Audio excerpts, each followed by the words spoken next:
NBC7's Nightly Check-In is sponsored by Bill Howe Plumbing, Heating and Air, Flood and Restoration. We know how. An athlete in the best shape of his life, then COVID-19 took it all away. Thanks for joining us for the Nightly Check-In. I'm Mark Mullen. Spartan athlete Derek Williams died just a few days before his 55th birthday. His fiance mourning their final moments together. Said our I love yous and knew that that was the last time that we were going to talk. Derek Williams' fiance Carol Althoff says that she was diagnosed with COVID-19 almost 2 weeks ago. He was diabetic and had a mild heart condition, but it did not get in the way of his healthy lifestyle. Derek spent 10 days in the ICU before his body couldn't fight anymore. A brutal reminder that coronavirus has not gone away, and there is still so much we simply don't know about how the virus attacks its victims. The Spartan community, by the way, is hosting an online memorial for the father of four next week on what would have been his 55th birthday.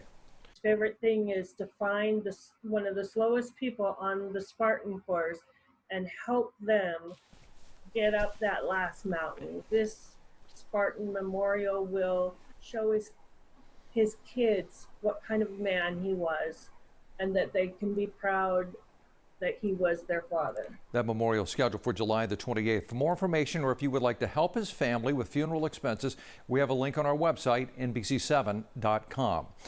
So here are the latest numbers. 12 more San Diegans died today. That brings the total to 524. There are now 490 new cases out of more than 6,900 tests. That brings the positivity rate up to 7%. In total, there are more than 2,600 cases. That's just in San Diego County. In the last few weeks, restaurants have been trying to adapt to the constantly changing public health order. In Encinitas, dining outside includes not just sidewalks and outdoor patios, but it's also moved into barricaded parking spaces along the 101. It started with the city closing down one of 4 lanes of two-way traffic, but after receiving public complaints about bottleneck traffic congestion, they pushed it back onto the sidewalks and some parking spots. Restaurant owners say they appreciate the extra space, but taking away parking spots has also made things tough for their customers. And now we're down to about 5 parking spaces on this block, which makes it tough for retail because we have a lot of customers who, run in and out and they don't realize there's parking in back. The city of Encinitas has also waived fees for the permits restaurants typically need to operate and serve alcohol outdoors. It's still unclear how long the ban on indoor dining will last. UC San Diego is looking for volunteers to take part in a trial for a promising COVID-19 vaccine. The trial is based upon a prototype developed by Moderna, a pharmaceutical company out of Massachusetts, and one of the front runners in the race for a vaccine. Moderna started enrolling participants in phase 2 of their trial back in May, and now phase 3 is getting underway with San Diego playing a prominent role. UC San Diego hopes to enroll about 500 people who will be part of a 30,000-person trial. Moderna's doctors say with FDA approval, they could produce more than 500 million doses next year.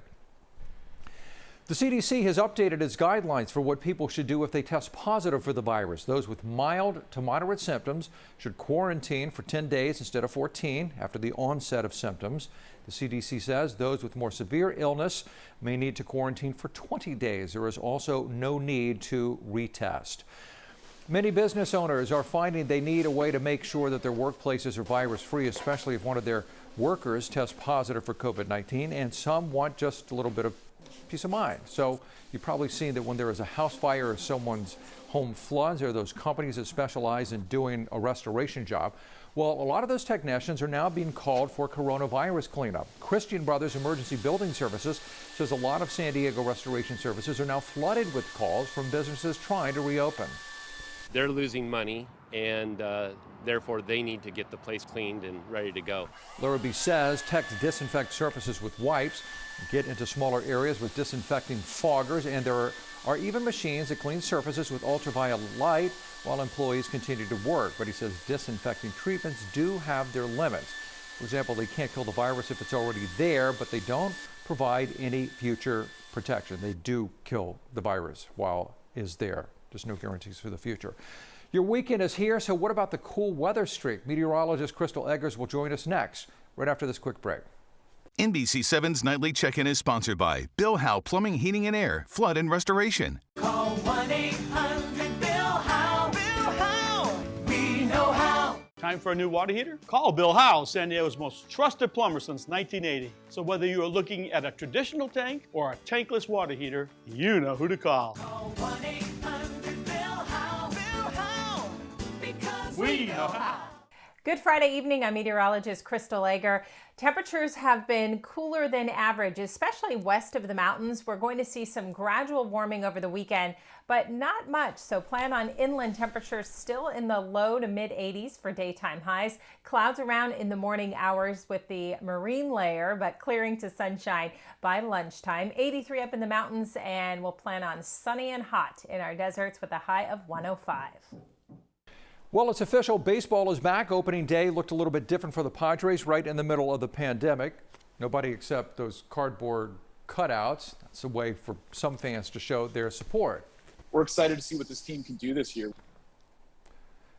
Okay. Since fans can't celebrate in person, the Padres have come up with a few ways to get into the game from home using the MLB app Cheers at the ballpark. You can actually record yourself cheering along with the game. The crowd noise will be pumped into Petco Park and will hopefully pump up the Padres as well. So as something happens, as Tatis makes some crazy, amazing play or somebody hits a home run, the crowd noise will erupt as it would normally. I wonder if people will try and jeer the other team. The Padres say they are flirting with some ideas for fan experiences, like letting fans watch in a drive-in movie format, but they are waiting to see how the season progresses first in this weird season. With baseball back, now is the perfect time to tune in to the On Fryer podcast. In the latest episode, Derek and Darnay look at the team's roster, answer some lingering questions, and share their expectations for the club in 2020. It's going to do it for our nightly check-in. I'm Mark Mullen. Have a terrific weekend.